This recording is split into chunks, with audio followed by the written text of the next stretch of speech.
ऋषि कुमार किंदम के शाप से पांडु को वैराग्य।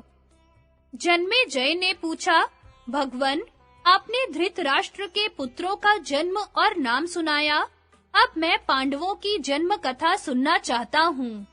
वैशंपायन जी ने कहा, जन्मेजय, राजा पांडु एक वन में विचर रहे थे। वह हिंसक पशुओं से पूर्ण और बड़ा भयंकर था। घूमते-घूमते उन्होंने देखा कि एक यूथपति मृग अपनी पत्नी मृगी के साथ मैथुन कर रहा है। पांडु ने साध कर 5 बाण मारे।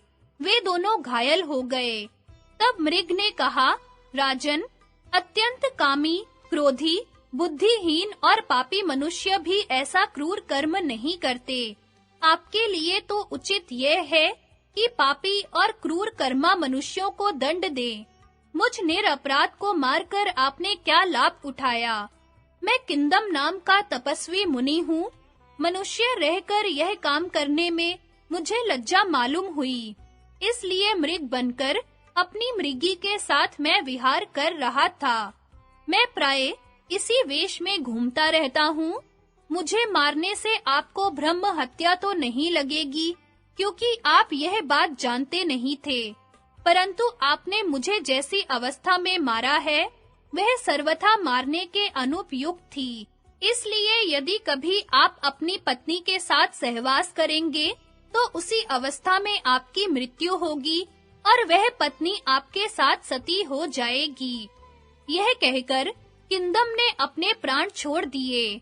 मृग रूपधारी किंदम मुनि की मृत्यु से सपत्नीक पांडु को वैसा ही दुख हुआ जैसे किसी सगे संबंधी की मृत्यु से होता है। पांडु आतुर होकर मन ही मन कहने लगे, बड़े-बड़े कुलीन भी अपने अंतःकरण पर वश न होने के कारण काम के फंदे में फंस जाते हैं और अपने ही हाथों अपनी दुर्गति करते हैं। मैंने सुना है कि धर्मात्मा शांतनु के पुत्र मेरे पिता विचित्र वीर्य भी काम वासना के कारण बचपन में ही मर गए थे। मैं उन्हीं का पुत्र हूँ। हाय हाय, मैं कुलीन और विचारशील हूँ, फिर भी मेरी बुद्धि नीच हो गई। अब मैं इस बंधन का त्याग करके मोक्ष का ही निश्चय करूँगा और अपने पिता महर्षि व्यास के समान अपना जीवन निर्वाह करूँगा। अब मैं निस्संदेह घोर तपस्या करूँगा। एक-एक वृक्ष के नीचे एक-एक दिन अकेला ही रहूँगा और मौनी सन्यासी होकर इन आश्रमों में भिक्षा मांगूंगा। मेरा शरीर मिट्टी से लथपथ होगा और खंडर ही मेरा घर होगा। प्रिय और अप्रिय की भावना छोड़कर मैं शोक और हर्ष से ऊपर उठ जाऊंगा। निंदा और स्तुति मेरे लिए समान हो जाएगी। आशीर्वाद, नमस्कार, सुख दुख और परिग्रह से रहित होकर न तो किसी की हंसी करूंगा और न किसी के प्रति क्रोध करूंगा। मुह सर्वदा प्रसन्न रहेगा। शरीर से सबका भला होगा और चर अचर किसी भी प्राणी को नहीं सताऊंगा। सभी प्राणियों को अपनी संतान की तरह मानूंगा। कभी खा लूंगा तो कभी उपवास करूंगा। लाभ और अलाभ में मेरी दृष्टि समान होगी। कोई मेरी एक बाह को बसूले से काट डालेगा और एक में चंदन लगा देगा, तो उन दोनों के प्रति मैं भला बुरा कुछ भी नहीं सोचूंगा। मैं न जीने की चेष्टा करूंगा और न मरने की, न जीवन से प्रेम करूंगा और न मृत्यु से द्वेष। जीवित अवस्था में अपने भले के लिए जितने कर्म किए जाते हैं, उन्हें मैं छोड़ दूंगा, क्योंकि वे सब काल से ही सीमित हैं। मैं भला कर्म से प्राप्त होने वाले अनित्य फलों को क्यों चाहूंगा? सारे पापों से छूट जाऊंगा, अविद्या के जाल को फाड़ डालूंगा, प्रकृति और प्राकृत पदार्थों की अधीनता से छूट जाऊंगा और वायु की तरह सर्वत्र विचरूंगा। जो मनुष्य सत्कार या तिरस्कार से प्रभावित होकर कामनाएं करने लगता है और उन्हीं के अनुसार चेष्टा करता है, वह कुत्तों के मार्ग पर चल रहा है। इस प्रकार सोच विचार कर पांडु ने लंबी सांस लेते हुए कुंती और माद्री से कहा, तुम लोग राजधानी में जाओ। वहां हमारी माता विदुर, धृतराष्ट्र, दादी सत्यवती, भीष्म, राजपुरोहित, ब्राह्मण, महात्मा, सगे संबंधी, पुरवासी और मेरे आश्रित सबको प्रसन्न करके कहना कि पांडु ने संन्यास ले लिया। कुंती और माद्री ने अपने पति की बात सुनकर और उनके वनवास का निश्चय जानकर कहा, आर्यपुत्र, संन्यास आश्रम के अतिरिक्त और भी तो ऐसे आश्रम हैं जिनमें आप हम लोगों के साथ महान तपस्या कर सकते हैं। स्वर्ग में हम भी आपके साथ चलेंगी और वहां भी आप ही हमारे पति होंगे। हम दोनों अपनी इंद्रियों को वश में करके कामजन्य सुख को तिलांजलि देकर स्वर्ग में भी आपको प्राप्त करने के लिए आपके साथ महान तपस्या करेंगी। महाराज, यदि आप हमें छोड़ जाएंगे तो हम अवश्य ही अपने प्राण त्याग देंगी, इसमें कोई संदेह नहीं है। अपनी पत्नियों का दृढ़ निश्चय देखकर पांडु ने कहा, यदि तुम दोनों ने धर्म के अनुसार ऐसा ही करने का निश्चय किया है तो अच्छी बात है। मैं संन्यास न लेकर वानप्रस्थाश्रम में ही रहूंगा। विषय सुख और कामोत्तेजक भोजन का परित्याग करके फल मूल खाऊंगा, वल्कल पहनूंगा और घोर तपस्या करता हुआ इस महान वन में विचरूंगा। दोनों समय स्नान, संध्या और अग्निहोत्र करूंगा। मृग चर्म और जटा धारण करूंगा। गर्मी, ठंडक और आंधी सहूंगा। भूख प्यास का ध्यान नहीं रखूंगा और दुश्चर तपस्या से शरीर को सुखा डालूंगा। एकांत में रहकर परमात्मा का चिंतन करूंगा। कुछ भी कच्चा पक्का खा लूंगा।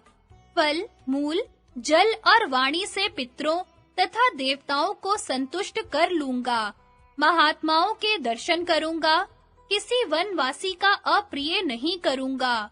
ग्रामवासियों से तो मेरा संबंध ही क्या है। इस प्रकार मैं वानप्रस्थाश्रम की कठोर से कठोर विधियों का मृत्यु पर्यंत पालन करूंगा।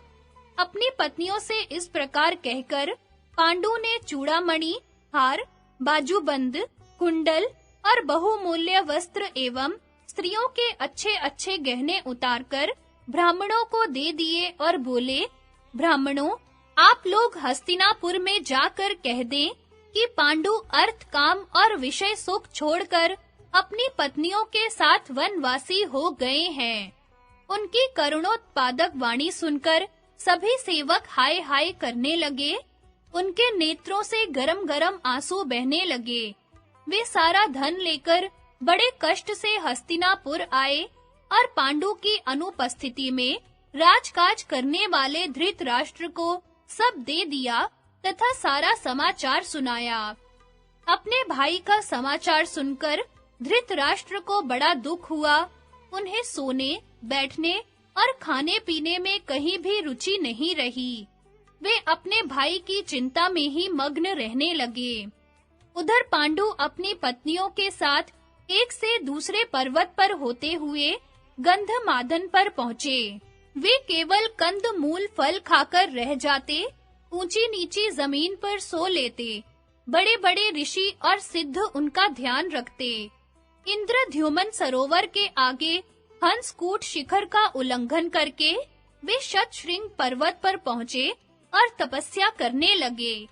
वहां सिद्ध, चारण आदि सभी उनसे बड़ा प्रेम करते। महात्मा पांडु सबकी सेवा करते, मन और इंद्रियों को वश में रखते और कभी घमंड नहीं करते। वहां कोई ऋषि पांडु को अपना भाई मानते, तो कोई सखा और कोई उन्हें पुत्र मानकर उनकी रक्षा, दीक्षा का ध्यान रखते। इस प्रकार पांडु की तपस्या और पांडु का परलोक गमन। वैशंपायन जी कहते हैं, जन्मेजय, अमावस्या तिथि थी। बड़े-बड़े ऋषि महर्षि ब्रह्मा जी के दर्शन के लिए ब्रह्मलोक की यात्रा कर रहे थे। पांडु ने उन लोगों से पूछा, आप कहाँ जा रहे हैं? और उनका ब्रह्मा जी के दर्शनों के लिए ब्रह्मलोक जाने का विचार जानकर अपनी पत्नियों के साथ उनके पीछे चल पड़े। ऋषियों ने कहा, राजन, मार्ग में बहुत से दुर्गम स्थान है। विमानों की भीड़ से ठसाठस भरी अप्सराओं की क्रीड़ा भूमि है। ऊंचे नीचे उद्यान है, नदियों के कगार हैं, बड़े भयंकर पर्वत और गुफाएं हैं। वहाँ बर्फ ही बर्फ है, वृक्ष नहीं है। हरिण और पक्षी नहीं दिख पड़ते, पक्षी भी वहाँ उड़ नहीं सकते।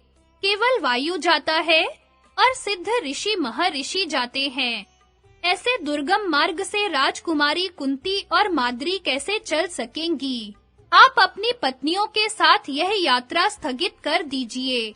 पांडु ने कहा, मैं समझता हूँ कि संतानहीन के लिए स्वर्ग का द्वार बंद है।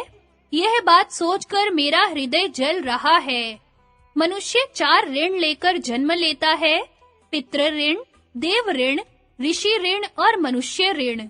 यज्ञ से देवता, स्वाध्याय और तपस्या से ऋषि, पुत्र तथा श्राद्ध से पितृ एवं परोपकार से मनुष्य का ऋण उतरता है। मैं और सब ऋणों से तो मुक्त हो गया हूँ, परंतु पितरों का ऋण मेरे सिर पर है। मुझे यही अभिलाषा है कि मेरी पत्नी के पेट से पुत्रों का जन्म हो। ऋषियों ने कहा, धर्मात्मन, हम दिव्य दृष्टि से देख रहे हैं कि आपके देवताओं के समान पुत्र होंगे। आप अपने इस देवदत्त अधिकार का उपभोग करने के लिए उद्योग कीजिए। आपका मनोरथ सफल होगा। पांडु ऋषियों की बात सुनकर चिंतित हो गए। वे जानते थे कि किंदम ऋषि के शाप के कारण मैं स्त्री सहवास नहीं कर सकता।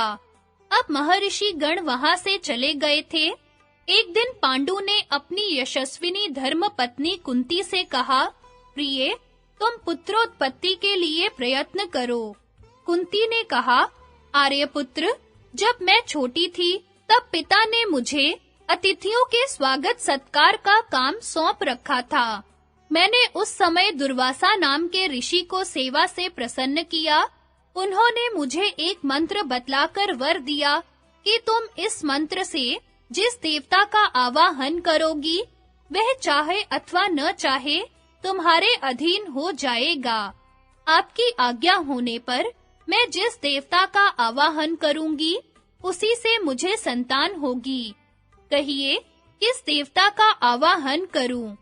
पांडु ने कहा, आज तुम विधि पूर्वक धर्मराज का आवाहन करो। वे त्रिलोकी में श्रेष्ठ पुण्यात्मा है। उनसे जो संतान होगी, वह निस्संदेह धार्मिक होगी। उनके द्वारा प्राप्त पुत्र का मन अधर्म की ओर कभी नहीं जाएगा। तब कुंती ने धर्मराज का आवाहन किया और उनकी पूजा करके वह मंत्र जपने लगी। उसके प्रभाव से धर्मराज सूर्य के समान चमकीले विमान पर बैठकर कुंती के पास आए और मुस्कुराकर बोले, कुंती, बता मैं तुझे क्या वर दूं? कुंती ने भी मुस्कुराकर कहा, मुझे पुत्र दीजिए।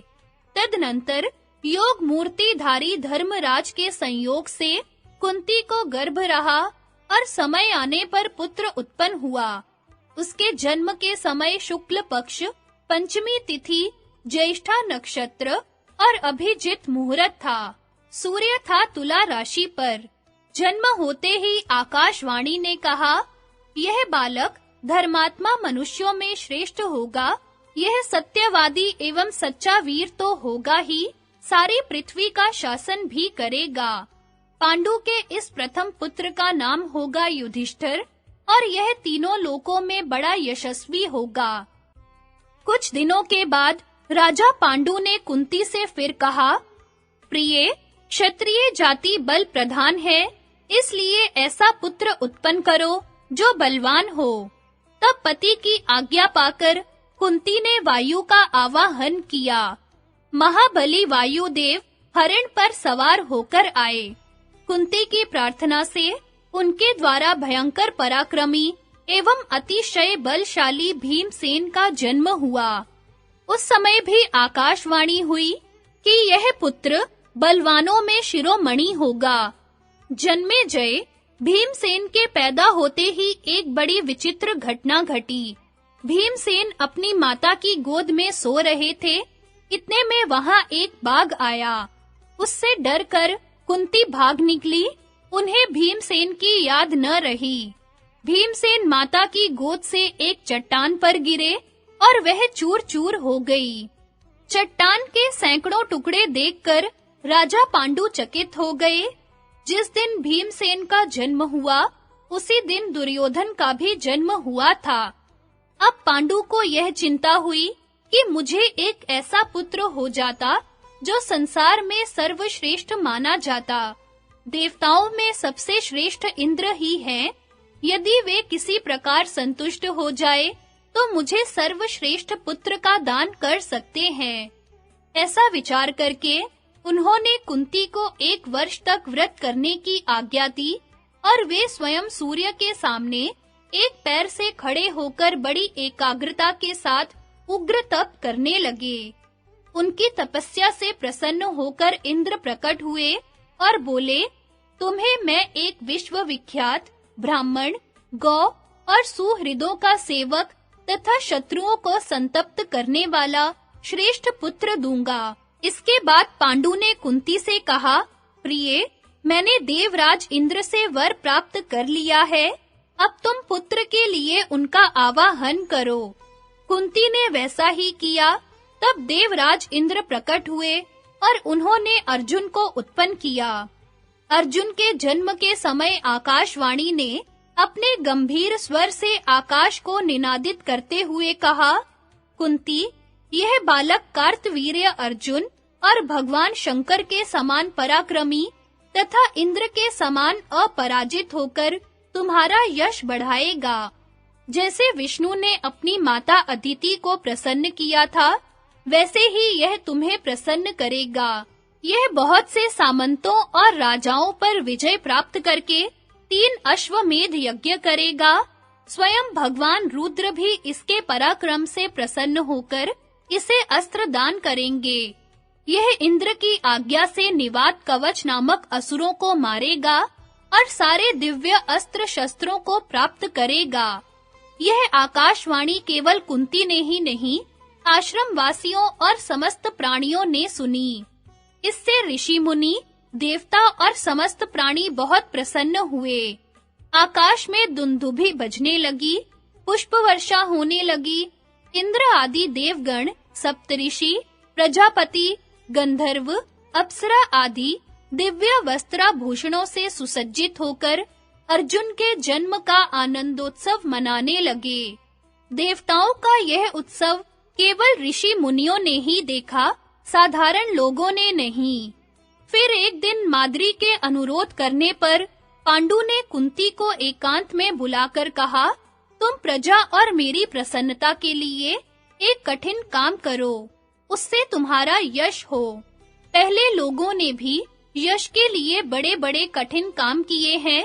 वह काम यही है कि माद्री के गर्भ से संतान उत्पन्न हो।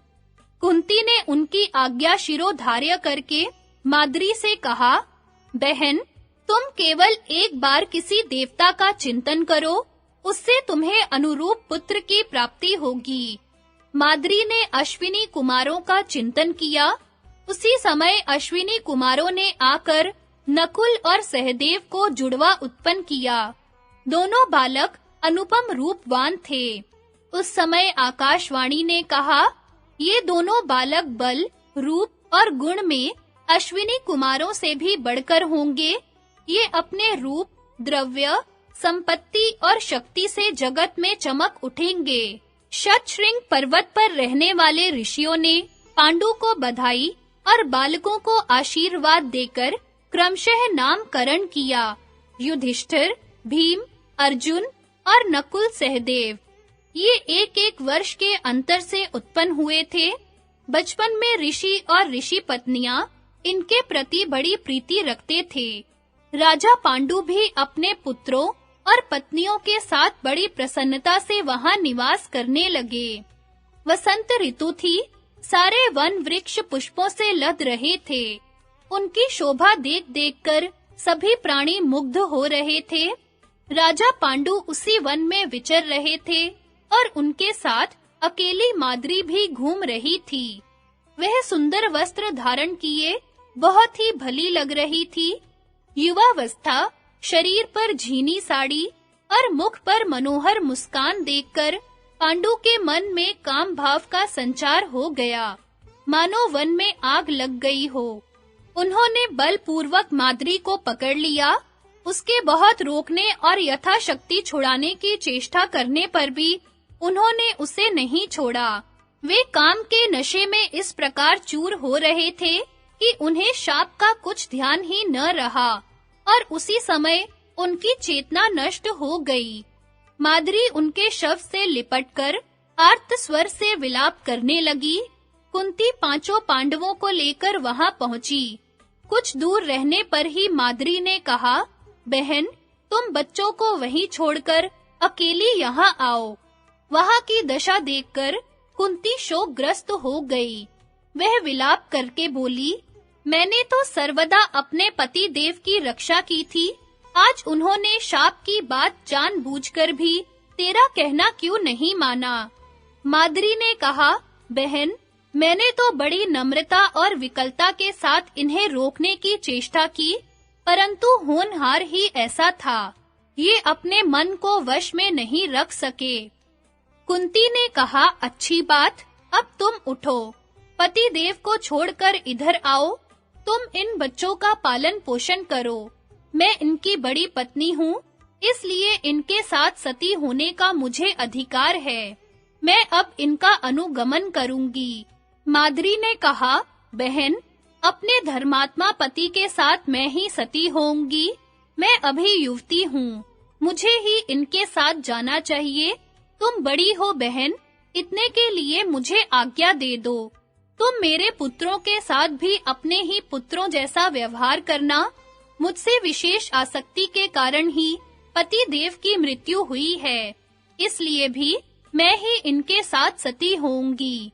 माद्री ऐसा कहकर अपने पति देव के साथ चिता पर चढ़ गई और कुंती और पांडवों का आगमन तथा पांडु की अंत्येष्टि क्रिया।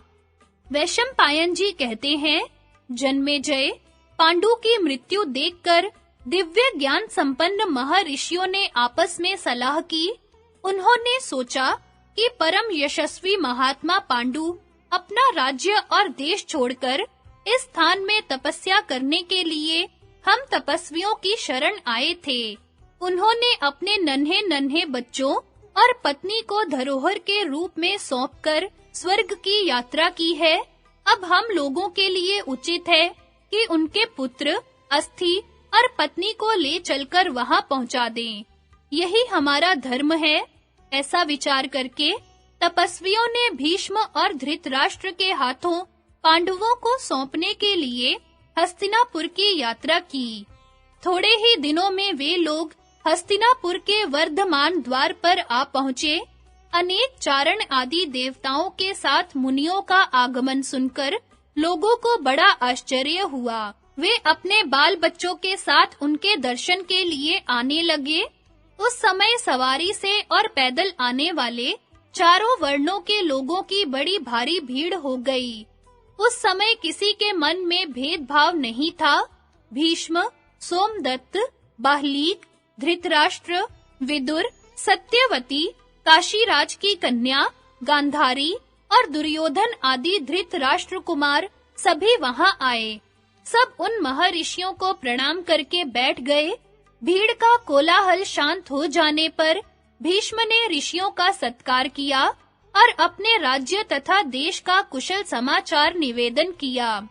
सबकी सम्मति से एक ऋषि ने खड़े होकर कहना शुरू किया, कुरु वंश शिरोमणि राजा पांडु विषयों का त्याग करके शतशृंग पर्वत पर रहने लगे थे। वे तो ब्रह्मचर्य व्रत का पालन करते थे, परंतु दिव्य मंत्र के प्रभाव से धर्मराज के अंश से युधिष्ठिर, वायु के अंश से भीमसेन, इंद्र के अंश से अर्जुन और अश्विनी कुमारों के अंश से नकुल सहदेव का जन्म हुआ है। पहले तीनों कुंती के पुत्र हैं और पिछले दोनों माद्री के। इनके जन्म, वृद्धि, वेदा अध्ययन को देखकर राजा पांडु को बड़ी प्रसन्नता होती, परंतु आज 17 दिन की बात है कि वे पितृलोकवासी हो गए। माद्री भी उन्हीं के साथ सती हो गई। अब आप लोग जो उचित समझें वही करें। ये है उन दोनों के शरीर की अस्थियां और ये हैं उनके पुत्र। आप लोग इन बच्चों और इनकी माता पर कृपा रखें। साथ ही प्रेत कार्य समाप्त हो जाने पर राजा पांडु के लिए पितृमेध यज्ञ करें। इतना कहकर वे ऋषि और उनके सभी साथी अंतर्धान हो गए। सभी लोग इन सिद्ध तपस्वियों का गंधर्व नगर के समान दर्शन करके बड़े विस्मित हुए।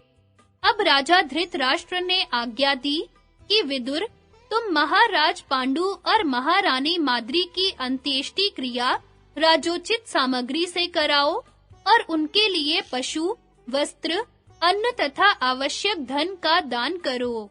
विदुर ने उनकी आज्ञा स्वीकार की और भीष्म की सम्मति से गंगा के पवित्र तट पर अधर्व दैहिक क्रिया संपन्न कराई।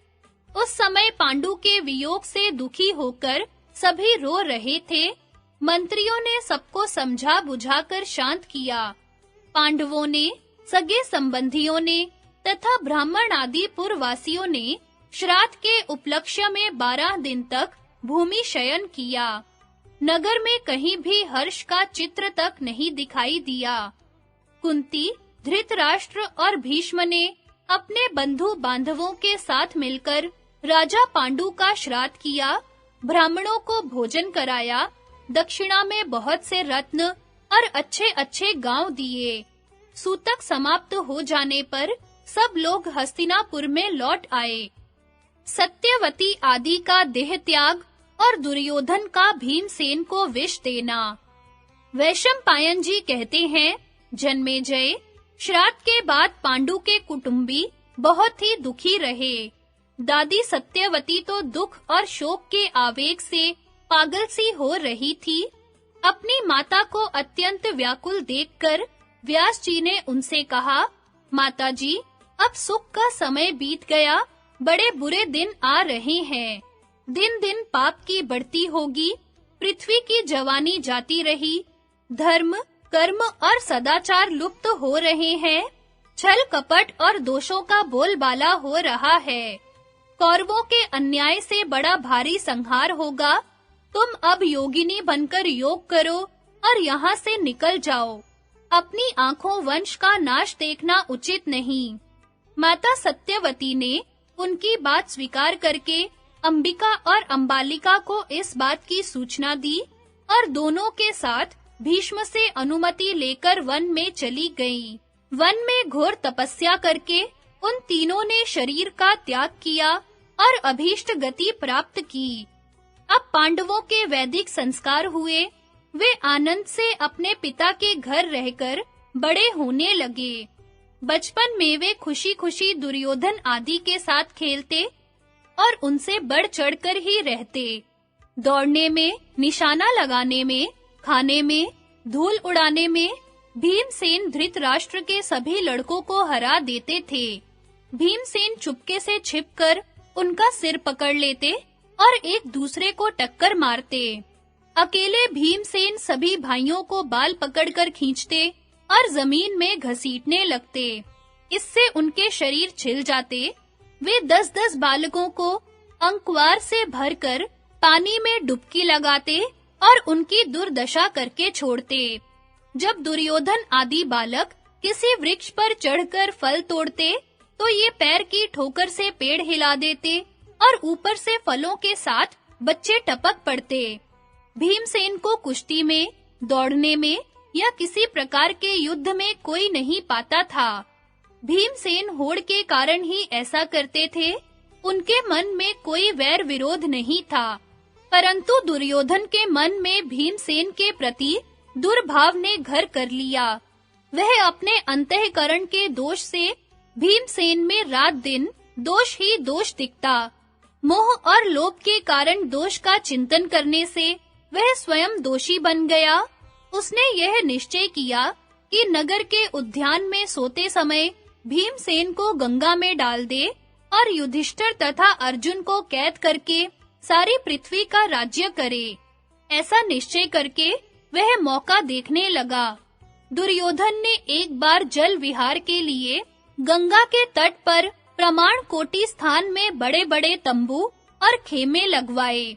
उनमें सारी सामग्रियां सजाई गई और अलग-अलग कमरे बनवाए गए। उस स्थान का नाम रखा गया उदक क्रीडन। चतुर रसोइयों ने खाने पीने की बहुत सी वस्तुएं तैयार की। दुर्योधन के कहने पर युधिष्ठिर ने वहां की यात्रा स्वीकार कर ली और सब मिलजुल कर नगराकार रथों और हाथियों पर सवार हो वहां गए। उन लोगों ने प्रजा को तो रास्ते में से ही लौटा दिया और स्वयं वन की शोभा देखते-देखते बाग में जा पहुंचे। वहां जाकर सभी राजकुमार परस्पर एक दूसरे को खिलाने पिलाने में जुट गए। दुरात्मा दुर्योधन ने भीमसेन को मार डालने की बुरी नियत से उनके भोजन की सामग्री में पहले से ही विष मिला दिया था। उसने बड़ी मिठास से मित्र और भाई की तरह आग्रह करके भीमसेन को सब परोस दिया और वे अनजाने में सबका सब खा गए। दुर्योधन ने समझा, ठीक है, अब मेरा काम बन गया। इसके बाद जल क्रीड़ा हुई। जल क्रीड़ा करते-करते भीमसेन थक गए और सबके साथ खेमे में आकर सो गए। वे रग-रग में विष फैल जाने से निश्चेष्ट हो गए। दुर्योधन ने स्वयं लता की रस्सियों से भीमसेन के मुर्दे के समान शरीर को बांधा और गंगा के ऊंचे तट से जल में ढकेल दिया। भीमसेन इसी अवस्था में नागलोक में जा पहुंचे। वहां विषैले सर्पों ने भीमसेन को खूब डसा। सर्पों के डसने से कालकूट का प्रभाव कम हो गया। यद्यपि सांपों ने उनके मर्म स्थान पर भी डसने की चेष्टा की, परंतु उनका चाम इतना कठोर था कि वे कुछ नहीं कर सके। विष उतरने से भीमसेन सचेत हो गए और सर्पों को पकड़-पकड़ कर पटकने लगे। बहुत से सांप मर गए और बहुत से डर कर भाग गए। भागे हुए सांपों ने नागराज वासुकी के पास जाकर सब वृत्तांत निवेदन किया। वासुकी नाग स्वयं भीमसेन के पास आए। उनके साथी आर्यक नाग ने भीमसेन को पहचान लिया। आर्यक नाग भीमसेन के नाना का नाना था। वह भीमसेन से बड़े प्रेम के साथ मिला। वासुकी ने आर्यक से पूछा, हम लोग इसको क्या भेंट दें? इसको बहुत सा धन रत्न देकर भेज दो। आर्यक ने कहा, नागेंद्र, यह धन रत्न लेकर क्या करेगा? आप प्रसन्न है तो इसे उन कुंडों का रस पीने की आज्ञा दीजिए जिनसे सहस्त्रों हाथियों का बल प्राप्त होता है। नागों ने भीमसेन से स्वस्ति वचन करवाया और वे पवित्र हो पूर्वाभिमुख बैठ रस पीने लगे। बलशाली भीमसेन एक घूंट में ही एक कुंड पी जाते। इस प्रकार 8 कुंड पीकर वे नागों के निर्देशानुसार एक दिव्य शैया पर जाकर सो गए। इधर नींद टूटने पर कौरव और पांडव खूब खेल कूदकर बिना भीमसेन के ही हस्तिनापुर के लिए रवाना हो गए। वे आपस में यह कह रहे थे कि भीमसेन आगे ही चले गए होंगे। दुर्योधन अपनी चाल चल जाने से फूला न समाता था। धर्मात्मा युधिष्ठिर के पवित्र हृदय में भीमसेन की स्थिति की कल्पना भी नहीं हुई। वे दुर्योधन को भी अपने ही समान शुद्ध समझते थे। उन्होंने माता कुंती के पास जाकर पूछा, माताजी, भीमसेन यहाँ आ गए क्या? हमने तो वहाँ भी उनको बहुत ढूंढा, परंतु न मिलने पर सोचा कि घर चले गए होंगे। आपने उन्हें कहीं भेजा तो नहीं है? हम बड़े व्याकुल हो रहे हैं। यह सुनकर कुंती घबरा गई। उन्होंने कहा, भीमसेन यहाँ नहीं आया, उसे शीघ्र ढूंढने का प्रयत्न करो। कुंती माता ने तुरंत विदुर जी को बुलवाया और बोली, विदुर जी, भीमसेन का पता नहीं है। सब आ गए हैं परंतु वह नहीं लौटा। दुर्योधन की दृष्टि में वह सर्वदा खटका करता है। दुर्योधन बड़ा क्रूर, क्षुद्र, लोभी और निर्लज्ज है। कहीं उसने क्रोधवश मेरे वीर पुत्र को मार न डाला हो। मेरे हृदय में बड़ी जलन हो रही है। विदुर जी ने कहा, कल्याणी, ऐसी बात मुंह से मत निकालो। शेष पुत्रों की रक्षा करो। दुरात्मा दुर्योधन से पूछने पर वह और चिढ़ जाएगा। दूसरे पुत्रों पर भी आपत्ति आ जाएगी। महर्षि व्यास के कथनानुसार तुम्हारे पुत्र दीर्घायु हैं। भीमसेन चाहे कहीं भी हो, लौटेगा अवश्य। विदुर जी समझा बुझाकर चले गए। किंतु माता चिंतित हो गई। उधर नागलोक में बलवान भीमसेन 8वें दिन रस पच जाने पर जगे। नागों ने भीमसेन के पास आकर उन्हें बहुत तसल्ली दी और कहा, आपने जो रस पिया है वह बड़ा बलवर्धक है। आप 10,000 हाथियों के समान बलवान हो जाएंगे। युद्ध में आपको कोई नहीं जीत सकेगा। अब आप दिव्य जल से स्नान करके पवित्र श्वेत वस्त्र धारण करें और अपने घर पधारें। आपके विछोह में सभी भाई अत्यंत दुखी हो रहे हैं। फिर भीमसेन वहां खा पीकर दिव्य वस्त्राभूषणों से सुसज्जित हो नागों की अनुमति से ऊपर आए। नागों ने उन्हें उस बगीचे तक पहुंचा दिया, फिर अंतर्धान हो गए। भीमसेन ने अपनी माता के पास आकर उन्हें तथा बड़े भाई को प्रणाम किया, छोटों के सिर सूंघे, सभी प्रेम से आनंद मनाने लगे। भीमसेन ने दुर्योधन की सारी करतूत कह सुनाई और यह भी बतलाया कि नागलोक में क्या सुख दुख मिला। राजा युधिष्ठिर ने भीमसेन से बड़े महत्व की बात कही, भाई बस अब चुप हो जाओ, यह बात कभी किसी से न कहना। हम लोग आपस में बड़ी सावधानी के साथ एक दूसरे की रक्षा करें। दुरात्मा दुर्योधन ने भीमसेन के प्यारे सारथी को गला घोटकर मार डाला। धर्मात्मा विदुर ने पांडवों को यही सलाह दी कि तुम लोग चुप रहो। भीमसेन के भोजन में एक बार और विष डाला गया। युयुत्सु ने इसका समाचार पांडवों को दे दिया, परंतु भीमसेन ने वह विष खाकर बिना किसी विकार के पचा लिया। दुर्योधन, कर्ण और शकुनी ने भीमसेन को विष से न मरते देख उन्हें तरह-तरह से मारने की चेष्टा की, परंतु पांडव सब कुछ जानबूझकर भी विदुर की सलाह के अनुसार चुप ही रहे।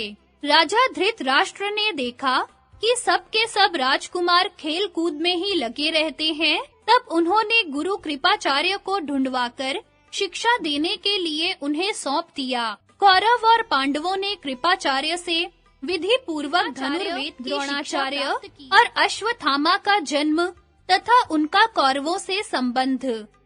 जन्मेजय ने पूछा, भगवन आप कृपा करके मुझे कृपाचार्य के जन्म की कथा सुनाइए। वैशंपायन जी ने कहा, जन्मेजय महर्षि गौतम के पुत्र थे शरद्वान। वे बाणों के साथ ही पैदा हुए थे। उनका मन धनुर्वेद में जितना लगता था उतना वेदाभ्यास में नहीं। उन्होंने तपस्या पूर्वक सारे अस्त्र शस्त्र प्राप्त किए। शरद्वान की घोर तपस्या और धनुर्वेद में निपुणता देखकर इंद्र बहुत भयभीत हुए। उन्होंने शरद्वान की तपस्या में विघ्न डालने के लिए जानपदी नाम की देवकन्या भेजी। वह धनुर्धर शरद्वान के आश्रम में जाकर तरह-तरह के हाव भाव से उन्हें लुभाने लगी। उस सुंदरी और एक साड़ी पहने युवती को देखकर उनके शरीर में कंपकपी आने लगी। उनके हाथ से धनुष बाण गिर पड़े। वे बड़े विवेकी और तपस्या के पक्षपाती थे, इसलिए उन्होंने धैर्य से अपने को रोक लिया। उनके मन में विकार हो चुका था, इसलिए उनके अनजाने में ही शुक्रपात हो गया। उन्होंने धनुष, बाण, मृगचर्म, आश्रम और उस कन्या को छोड़कर तुरंत वहां से यात्रा कर दी। उनका वीर्य सरकंडों पर गिरा था, इसलिए वह 2 भागों में विभक्त हो गया। उससे एक कन्या और एक पुत्र की उत्पत्ति हुई। संयोगवश राजऋषि शांतनु अपने दल बल के साथ शिकार खेलते हुए वहां आ निकले। किसी सेवक की दृष्टि उधर पड़ गई। उसने यह सोचकर कि हो ना हो यह बालक किसी धनुर्वेद के पारदर्शी ब्राह्मण के हैं, राजऋषि को सूचना दी। उन्होंने कृपा पर वश होकर उन बालकों को उठा लिया और ये तो अपने ही बालक है ऐसा सोचकर घर ले आए। उन्होंने उन बच्चों का पालन पोषण और यथोचित संस्कार किया तथा उनके नाम कृप एवं कृपी रख दिए। जब शरद्वान को तपोबल से यह बात मालूम हुई, तब वे भी राजऋषि शांतनु के पास आए और उन बालकों के नाम गोत्र आदि बतलाकर चारों प्रकार के धनुर्वेदों, विविध शास्त्रों और उनके रहस्यों की शिक्षा दी। थोड़े ही दिनों में बालक कृप सभी विषयों के परमाचार्य हो गए। अब कौरव और पांडव यदुवंशी तथा अन्य राजकुमारों के साथ उनसे धनुर्वेद का अभ्यास करने लगे। भीष्म ने विचार किया कि पांडवों और कौरवों को इससे भी अधिक अस्त्र ज्ञान प्राप्त होना चाहिए। अब इन्हें कोई साधारण पुरुष तो शिक्षा दे नहीं सकता, इसलिए इस विद्या का कोई विशेषज्ञ ढूंढना चाहिए। यह सोचकर उन्होंने पांडवों और कौरवों को द्रोणाचार्य के हाथों सौंप दिया। वे भीष्म के सत्कार से प्रसन्न होकर राजकुमारों को धनुर्वेद की शिक्षा देने लगे। थोड़े ही दिनों में सबके सब राजकुमार सारे शास्त्रों में प्रवीण हो गए। जन्मेजय ने पूछा, भगवन, द्रोणाचार्य का जन्म कैसे हुआ था? उन्हें अस्त्र कैसे मिले थे और कौरवों के साथ उनका संबंध किस प्रकार हुआ? साथ ही यह भी सुनाइए कि श्रेष्ठ अस्त्रवेता अश्वत्थामा का जन्म कैसे हुआ? वैशंपायन जी ने कहा, जन्मेजय, पहले युग में गंगा द्वार नामक स्थान पर महर्षि भरद्वाज रहा करते थे। वे बड़े व्रतशील और यशस्वी थे। एक बार वे यज्ञ कर रहे थे। उस दिन सबसे पहले ही वे महर्षियों को साथ लेकर गंगा स्नान करने गए। वहां उन्होंने देखा कि घृताची अप्सरा स्नान करके जल से निकल रही है।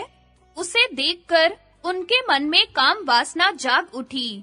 जब उनका वीर्य स्खलित होने लगा, तब उन्होंने उसे द्रोण नामक यज्ञ पात्र में रख दिया। उसी में द्रोण का जन्म हुआ। द्रोण ने सारे वेद और वेदांगों का स्वाध्याय किया। महर्षि भरद्वाज ने पहले ही आग्नेयास्त्र की शिक्षा अग्निवेश्य को दे दी थी। अपने गुरु भरद्वाज की आज्ञा से अग्निवेश्य ने द्रोण को आग्नेयास्त्र की शिक्षा दी। पृषद नाम के एक राजा भरद्वाज मुनि के मित्र थे। द्रोण के जन्म के समय ही उसके भी द्रुपद नामक पुत्र पैदा हुआ था। वह भी भरद्वाज आश्रम में आकर द्रोण के साथ ही शिक्षा प्राप्त कर रहा था। द्रोण से उसकी गाढ़ी मैत्री हो गई थी। पृषद का स्वर्गवास हो जाने पर द्रुपद उत्तर पांचाल देश के राजा हुए। भरद्वाज ऋषि के ब्रह्मलीन होने पर द्रोण अपने आश्रम में रहकर तपस्या करने लगे। उन्होंने शरद्वान की पुत्री कृपि से विवाह किया। वह बड़ी धर्मशीला और जितेंद्रिया थी। कृपि के गर्भ से अश्वत्थामा का जन्म हुआ। उसका अश्वत्थामा नाम होने का कारण यह था कि उसने जन्मते ही उच्च श्रवा अश्व के समान स्थाम अर्थात शब्द किया था। अश्वत्थामा के जन्म से द्रोणाचार्य को बड़ा हर्ष हुआ। वे वहीं रहकर धनुर्वेद का अभ्यास करने लगे। इन्हीं दिनों आचार्य द्रोण को मालूम हुआ कि जमदग्नि नंदन भगवान परशुराम ब्राह्मणों को अपना सर्वस्व दान कर रहे हैं। द्रोणाचार्य उनसे धनुर्वेद संबंधी ज्ञान और दिव्य अस्त्रों की जानकारी प्राप्त करने के लिए चल पड़े। अपने शिष्यों के साथ महेंद्राचल पर पहुंचकर उन्होंने परशुराम जी को प्रणाम किया और बतलाया कि मैं महर्षि अंगिरा के गोत्र में भरद्वाज ऋषि के द्वारा बिना योनि संसर्ग के ही पैदा हुआ हूँ। मैं आपके पास कुछ प्राप्त करने के लिए आया हूँ। परशुराम जी ने कहा, मेरे पास जो कुछ धन रत्न था, वह मैं ब्राह्मणों को दे चुका। सारी पृथ्वी भी मैंने कश्यप ऋषि को दे दी। अब मेरे पास इस शरीर और अस्त्रों के सिवा और कुछ नहीं है। इनमें से तुम जो चाहो मांग लो। द्रोणाचार्य ने कहा, भृगुनंदन, आप मुझे प्रयोग, रहस्य और उपसंहार विधि के साथ सारे अस्त्र शस्त्र दे दें। परशुराम जी ने तत्काल तथास्तु कहकर उन्हें सबकी शिक्षा दे दी। अस्त्र शस्त्र प्राप्त करके द्रोणाचार्य को बड़ी प्रसन्नता हुई। फिर वे अपने मित्र द्रुपद के पास गए। द्रोणाचार्य ने द्रुपद के पास जाकर कहा, राजन, मैं आपका प्रिय सखा द्रोण हूँ। आपने मुझे पहचान तो लिया। पांचाल राज द्रुपद द्रोणाचार्य की बात से चिढ़ गए। उन्होंने भौहें टेढ़ी और आंखें लाल करके कहा, ब्राह्मण, तुम्हारी बुद्धि अभी परिपक्व नहीं हुई। भला मुझे अपना मित्र बतलाते समय तुम्हें कुछ हिचकिचाहट नहीं मालूम होती? राजाओं की गरीबों से क्या दोस्ती? यदि कदाचित हो भी जाए तो समय बीतने पर वह भी मिटा जाती है। द्रुपद की बात सुनकर द्रोण क्रोध से कांप उठे।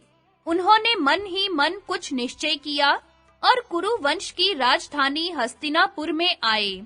वहां आकर उन्होंने कुछ दिनों तक गुप्त रूप से कृपाचार्य के घर निवास किया। एक दिन युधिष्ठिर आदि सभी राजकुमार नगर के बाहर जाकर मैदान में गेंद खेल रहे थे। गेंद अचानक कुएं में गिर पड़ी। राजकुमारों ने उसे निकालने का प्रयत्न तो किया, परंतु किसी प्रकार उन्हें सफलता न मिली। वे कुछ सकुचाकर एक दूसरे का मुंह ताकने लगे। इसी समय उनकी दृष्टि पास के ही एक ब्राह्मण पर पड़ी, जिसने अभी-अभी नित्य कर्म समाप्त किया था। उसका शरीर दुर्बल और रंग सांवला था।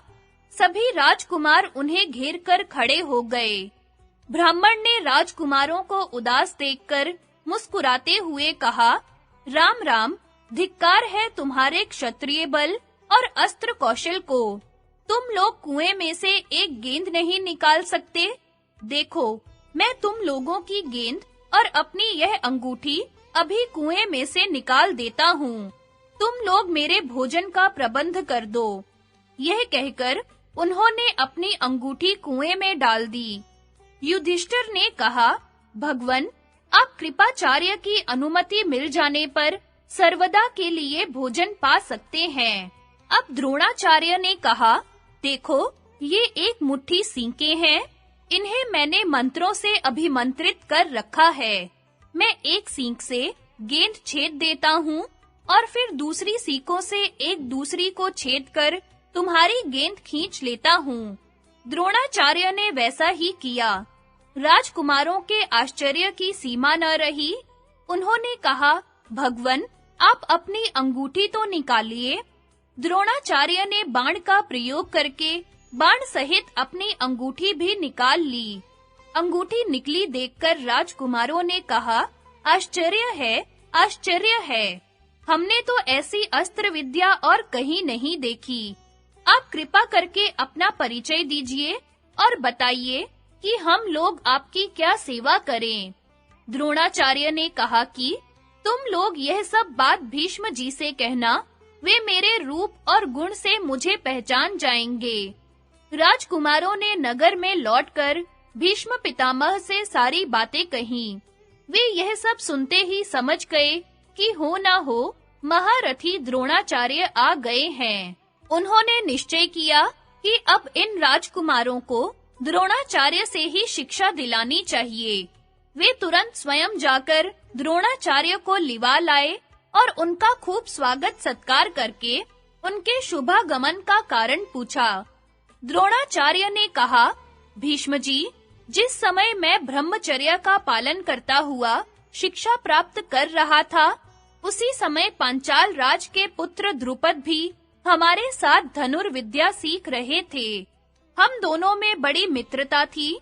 उस समय वे मुझे प्रसन्न करने के लिए कहा करते थे कि जब मैं राजा हो जाऊंगा, तब तुम मेरे साथ रहना।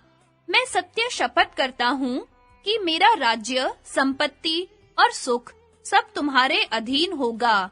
उनकी यह प्रतिज्ञा स्मरण करके मैं बहुत प्रसन्न और प्रफुल्लित रहा करता था। कुछ दिनों के बाद मैंने शरद्वान की पुत्री कृपि से विवाह किया और उसके गर्भ से सूर्य के समान तेजस्वी अश्वत्थामा का जन्म हुआ। एक दिन की बात है, गोधन के धनी ऋषि कुमार दूध पी रहे थे। अश्वत्थामा उन्हें देखकर दूध पीने के लिए मचल गया और रोने लगा। उस समय मेरी आंखों के सामने अंधेरा छा गया। यदि मैं किसी कम गाय वाले से गाय ले लेता, तो उसके धर्म कर्म में अड़चन पड़ती। बहुत घूमने पर भी मुझे दूध देने वाली गाय न मिल सकी। जब मैं लौटकर आया, तब देखता हूँ कि छोटे-छोटे बच्चे आटे के पानी से अश्वत्थामा को ललचा रहे हैं और वह अज्ञान बालक उसे ही पीकर यह कहता हुआ नाच रहा है कि मैंने दूध पी लिया। अपने बच्चे की यह हंसी और दुर्दशा देखकर मेरे चित्त में बड़ा क्षोभ हुआ। मैंने सोचा, धिक्कार है मेरे इस दरिद्र जीवन को, मेरे धैर्य का बांध टूट गया। भीष्म जी, जब मैंने सुना कि मेरा प्रिय सखा द्रुपद राजा हो गया है, तब मैं अपनी पत्नी और बच्चे के साथ प्रसन्नता पूर्वक उसकी राजधानी के लिए चल पड़ा। मुझे द्रुपद की प्रतिज्ञा पर विश्वास था, परंतु जब मैं द्रुपद से मिला, तब उसने अपरिचित के समान कहा, ब्राह्मण देवता, अभी तुम्हारी बुद्धि कच्ची और लोक व्यवहार से अनभिज्ञ है। तुमने क्या ही बेधड़क कह दिया कि मैं तुम्हारा सखा हूँ। अरे भाई, जो मिलते हैं वे बिछुड़ते हैं। उस समय हम तुम दोनों समान थे, इसलिए मित्रता थी। अब मैं धनी हूँ, तुम निर्धन हो। मित्रता का दावा बिल्कुल व्यर्थ है। तुम कहते हो कि मैंने राज्य देने की प्रतिज्ञा की थी, उसका मुझे तो कुछ भी स्मरण नहीं है। तुम चाहो तो एक दिन अच्छी तरह इच्छा अनुसार भोजन कर लो। वहां से चलते समय मैंने एक प्रतिज्ञा की है। द्रुपद के तिरस्कार से मेरा कलेजा जल रहा है। मैं अपनी प्रतिज्ञा शीघ्र ही पूर्ण करूंगा। मैं गुणवान शिष्यों को शिक्षा देने के उद्देश्य से यहाँ आया हूँ। आप मुझसे क्या चाहते हैं? मैं आपकी क्या सेवा करूं? भीष्म पितामह ने कहा, अब आप अपने धनुष से डोरी उतार दीजिए और यहाँ रहकर राजकुमारों को धनुर्वेद और अस्त्र की शिक्षा दीजिए। कौरवों का धन, वैभव और राज्य आपका ही है। हम सब आपके आज्ञाकारी सेवक हैं। आपका शुभागमन हमारे लिए शिक्षा और परीक्षा तथा एकलव्य की गुरु भक्ति। वैशंपायन जी कहते हैं, जन्मेजय, द्रोणाचार्य भीष्म पितामह से सम्मानित होकर हस्तिनापुर में रहने लगे। भीष्म ने उन्हें धन अन्न से भरा हुआ एक सुंदर भवन रहने के लिए दिया। वे धृतराष्ट्र और पांडु के पुत्रों को शिष्य रूप में स्वीकार करके धनुर्वेद की विधि पूर्वक शिक्षा देने लगे।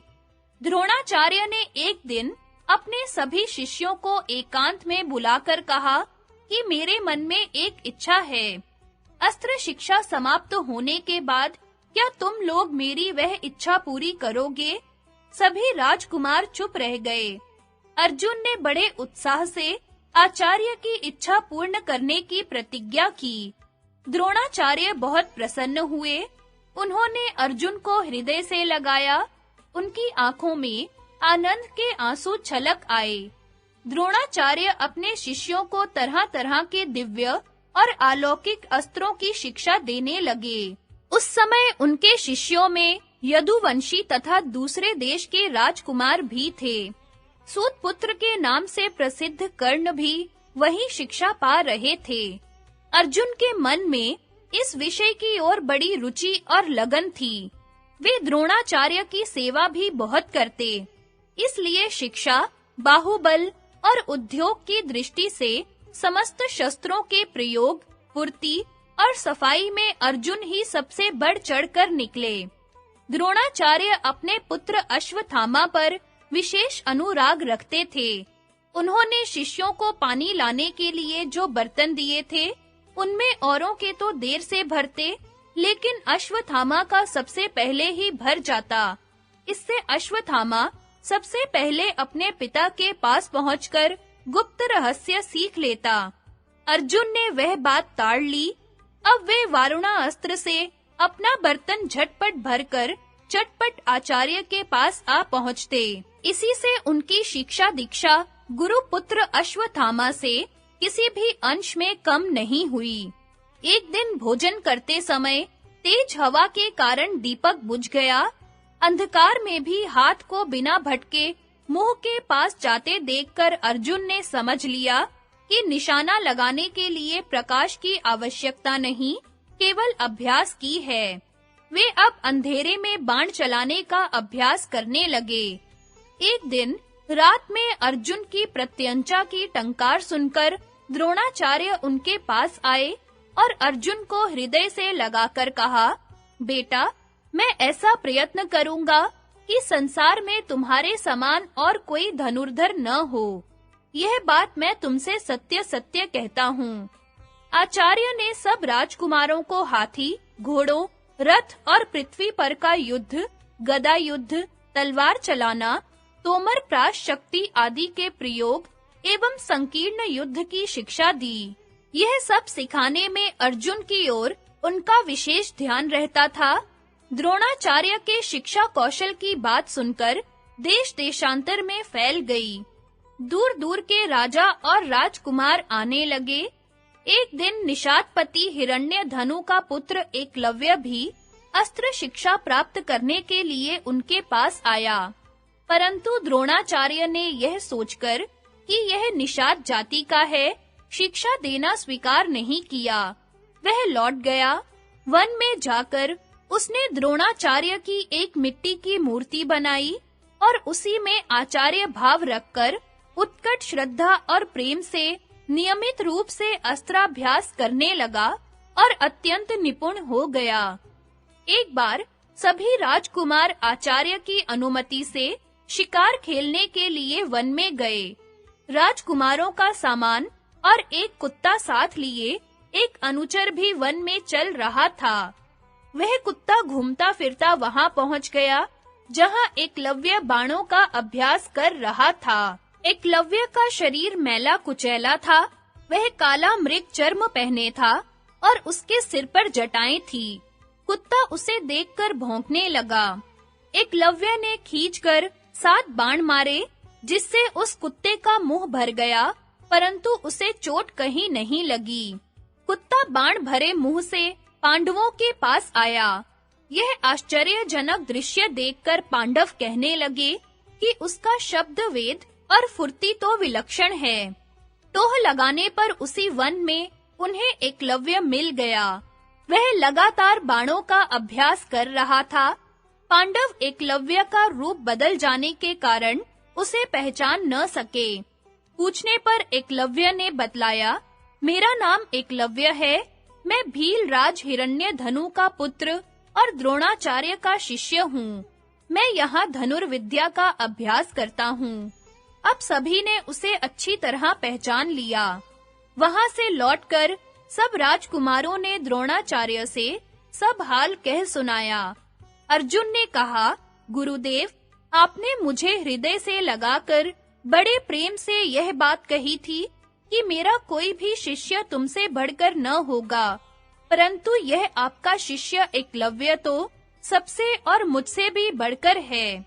अर्जुन की बात सुनकर द्रोणाचार्य ने थोड़ी देर तक कुछ विचार किया, फिर उन्हें साथ लेकर उसी वन में गए। द्रोणाचार्य ने अर्जुन के साथ वहां पहुंचकर देखा कि जटावल्कल धारण किए एकलव्य बाण पर बाण चला रहा है। शरीर पर मैल जम गया है, परंतु उसे इस बात का ध्यान नहीं है। आचार्य को देखकर एकलव्य उनके पास आया और चरणों में दंडवत प्रणाम किया। फिर वह उनकी विधि पूर्वक पूजा करके हाथ जोड़कर उनके सामने खड़ा हो गया और बोला, आपका शिष्य सेवा में उपस्थित है, आज्ञा दीजिए। द्रोणाचार्य ने कहा, यदि तू सचमुच मेरा शिष्य है तो मुझे गुरु दक्षिणा दे। एकलव्य को बड़ी प्रसन्नता हुई। उसने कहा, आज्ञा कीजिए। मेरे पास ऐसी कोई वस्तु नहीं जो मैं आपको न दे सकूं। द्रोणाचार्य ने कहा, एकलव्य, तुम अपने दाहिने हाथ का अंगूठा मुझे दे दो। सत्यवादी एकलव्य अपनी प्रतिज्ञा पर डटा रहा और उसने उत्साह तथा प्रसन्नता से दाहिने हाथ का अंगूठा काटकर गुरुदेव को सौंप दिया। इसके बाद उसकी बाण चलाने की वह सफाई और फुर्ती नहीं रही। एक बार द्रोणाचार्य ने अपने शिष्यों की परीक्षा लेनी चाहिए। उन्होंने कारीगर से एक नकली गीध बनवाया और उसे कुमारों से छिपाकर एक वृक्ष पर टांग दिया। तदनंतर राजकुमारों से कहा, धनुष पर बाण चढ़ाकर तैयार हो जाओ। तुम्हें निशाना लगाकर उस गीध का सिर उड़ाना होगा। उन्होंने पहले युधिष्ठिर को आज्ञा दी। पूछा कि युधिष्ठिर, क्या तुम इस वृक्ष पर बैठे गीध को देख रहे हो? युधिष्ठिर ने कहा, जी, मैं देख रहा हूँ। द्रोण ने पूछा, क्या तुम इस वृक्ष को मुझे और अपने भाइयों को भी देख रहे हो? युधिष्ठिर बोले, जी हाँ, मैं इस वृक्ष को, आपको और अपने भाइयों को भी देख रहा हूँ। द्रोणाचार्य ने कुछ खींचकर झिड़कते हुए कहा, हट जाओ, तुम यह निशाना नहीं मार सकते। इसके बाद उन्होंने दुर्योधन आदि राजकुमारों को एक-एक करके वहां खड़ा कराया और यही प्रश्न किया। उन सबने वही उत्तर दिया जो युधिष्ठिर ने दिया था। आचार्य ने सबको झिड़ककर वहां से हटा दिया। अंत में अर्जुन को बुलाकर उन्होंने कहा, देखो, निशाने की ओर चूकना मत। धनुष चढ़ाकर मेरी आज्ञा की बाट जोहो। क्षण भर ठहरकर आचार्य ने पूछा, क्या तुम इस वृक्ष को, गीध को और मुझे देख रहे हो? अर्जुन ने कहा, भगवन, मैं गीध के अतिरिक्त और कुछ नहीं देख रहा हूँ। द्रोणाचार्य ने पूछा, अर्जुन, भला बताओ तो गीध की आकृति कैसी है? अर्जुन बोले, भगवन, मैं तो केवल उसका सिर देख रहा हूँ, आकृति का पता नहीं। द्रोणाचार्य का रोम-रोम आनंद की बाढ़ से पुलकित हो गया। वे बोले, बेटा बाण चलाओ। अर्जुन ने तत्काल बाण से गीध का सिर काट गिराया। अर्जुन की सफलता देखकर आचार्य ने निश्चय कर लिया कि द्रुपद के विश्वासघात का बदला अर्जुन ही ले सकेगा। एक दिन गंगा स्नान करते समय मगर ने द्रोणाचार्य की जांघ पकड़ ली। द्रोण स्वयं उससे छूट सकते थे, फिर भी उन्होंने शिष्यों से कहा कि मगर को मारकर मुझे बचाओ। उनकी बात पूरी होने के पहले ही अर्जुन ने 5 पैने बाणों से पानी में डूबे मगर को भेद दिया और सभी राजकुमार हक्के-बक्के होकर अपने-अपने स्थान पर ही खड़े रहे। मगर मर गया और आचार्य की जांघ छूट गई। इससे प्रसन्न होकर द्रोणाचार्य बोले, बेटा अर्जुन, मैं तुम्हें ब्रह्मशिर नाम का दिव्य अस्त्र प्रयोग और संहार के साथ बतलाता हूँ। यह अमोघ है, इसे कभी किसी साधारण मनुष्य पर न चलाना। यह सारे जगत को जला डालने की शक्ति रखता है। अर्जुन ने हाथ जोड़कर अस्त्र स्वीकार किया। द्रोणाचार्य ने कहा, अब पृथ्वी पर तुम्हारे समान कोई धनुर्धर न होगा।